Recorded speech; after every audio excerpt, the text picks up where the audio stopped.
নতুন আরেকটি জুলাই দাঁড়িয়ে আজকে আমরা আপনাদের এই নড়াইলে এসে উপস্থিত হয়েছি।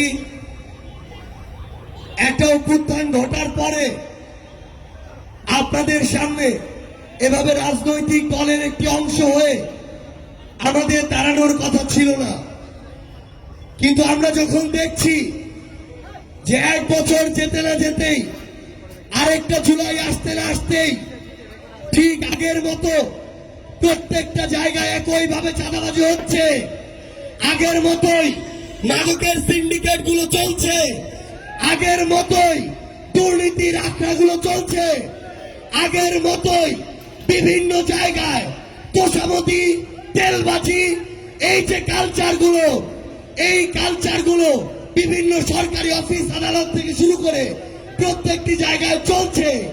আমরা যখন আবার দেখছি এই সরকারি অফিস আদালত, থানা থেকে শুরু করে ইউএনও অফিস, হাসপাতাল থেকে শুরু করে ভূমি অফিস, কোন জায়গায় এখনো টাকার যে খেলা সেটি এখন পর্যন্ত বন্ধ হয়নি, তখন আমাদের আবার এই রাজপথে নেমে আসতে হয়েছে। আমাদের মনে হয়েছে এই যে সংগ্রাম, এই যে লড়াই, এটা শুধুমাত্র একজন হাসিনা পালিয়ে যাওয়ার মধ্যে সীমাবদ্ধ নয়। এই অন্তর্বর্তীকালীন সরকার তাদের জায়গা থেকে তাদের সবচেয়ে বড় একটি ব্যর্থতা হচ্ছে, যারা হাসিনাকে স্বৈরাচারী হাসিনা বানিয়েছে তাদের কারো শাস্তি এখন পর্যন্ত এই সরকার নিশ্চিত করতে পারেনি।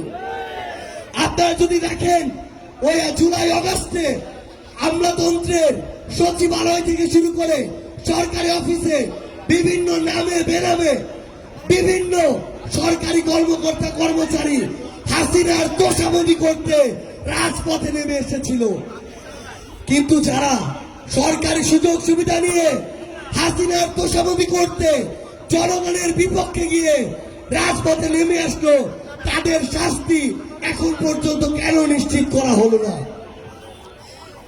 এই অভ্যুত্থান পরবর্তী সময়ে আমাদের মনে হয়েছে এই যে একটা সিস্টেম, করাপ্টেড একটা সিস্টেম, এই সিস্টেমটা ভেঙে চুরে নতুন করে তৈরি করতে হবে।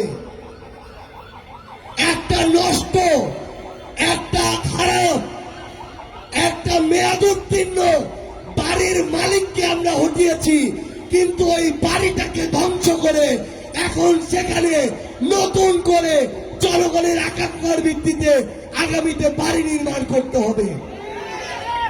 আমাদের অনেক কাজ এখনো বাকি, এই জন্য সবকিছু ভুলে গিয়ে আমাদেরকে এই রাজপথে আবারও নামতে হয়েছে।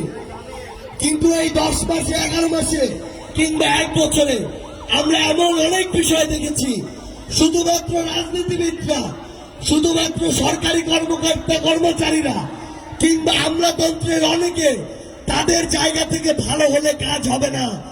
আমরা যারা সাধারণ জনগণ আছি আমাদেরও ভালো হতে হবে। আমাদের মধ্যে অনেকে আছি ছোটখাটো ব্যবসা করি, বিভিন্ন জায়গায় কাজ করি, হয়তো রিক্সা চালাই, অটো চালাই, কিন্তু আমরা যদি সুযোগের অভাবে সৎ হই তাহলে দেশের অগ্রগতি সম্ভব না। এখানে কোনো রিক্সা নাই, যেই ভাড়া 50 টাকা, রিক্সা নাই দেখে আমি 100 টাকা চাইলাম, এই মানসিকতা নিয়ে ভালো দেশ হবে না। বাজারে একটা সবজির দাম 100 টাকা, বাজারে অন্য দোকানে সেই সবজি নাই, আমি 200 টাকা চাইলাম, আমি যদি এই সুযোগ সন্ধানী হই দেশের অগ্রগতি হবে না। আমি একটা ব্যবসা করি, আমার এখানে এলপিজি গ্যাস আছে, নরমালি দাম 150 টাকা, বাজারে সংকট, আমি এখন 1500 টাকা চাচ্ছি। আমি যদি এমন ধান্দাবাজ ব্যবসায়ী হই দেশের উন্নতি হবে না। আমাদের প্রত্যেকের নিজেদের জায়গা থেকে নিজেদের দায়িত্বটা পালন করতে হবে। আমরা আপনাদেরকে অনুরোধ করব, অভ্যুত্থান পরবর্তী বাংলাদেশে দয়া করে আপনারা সুপারিশের আশা কিছু কিছু নেতার পিছে পিছে ঘুরার অভ্যাসটা যে আছে আমাদের অনেকের, এটা আমাদেরকে বন্ধ করতে হবে।